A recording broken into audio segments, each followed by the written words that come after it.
Russian state media is reporting Alexei Navalny, the jailed opposition leader and main Vladimir Putin critic, has died. Mr. President, would you go as far as to say that Alexei Navalny's blood is on the hands of House Republicans right now? I would use that term. They're making a big mistake not responding. Look, the way they're walking away from the threat of Russia, the way they're walking away from NATO, the way they're walking away from meeting our obligations, it's just shocking. I've been for a while. I've never seen anything like this. Tucker Carlson's interview with Russian President Vladimir Putin got a lot of attention.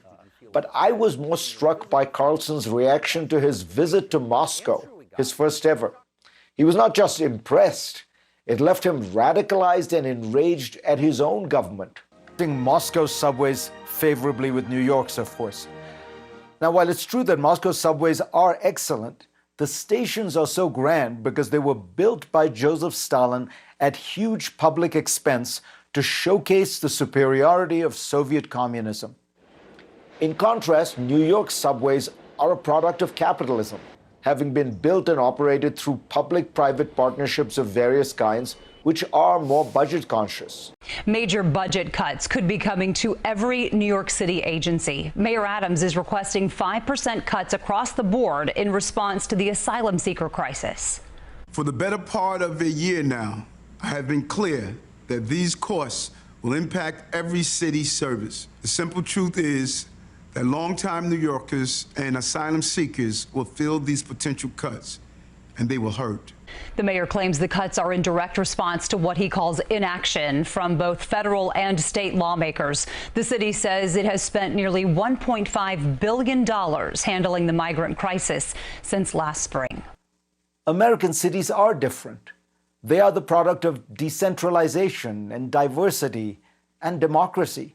American cities are expressions of democracy, places where people have to negotiate differences and find ways to live together. That makes them messier and dirtier and sometimes chaotic. But perhaps that is what has made these cities so vibrant and innovative, and why they have been at the forefront in making America the country that leads the world in economics, technology, culture, and power. The new populist right despises these cities, and that disgust is in part a rejection of modern, pluralistic American democracy itself.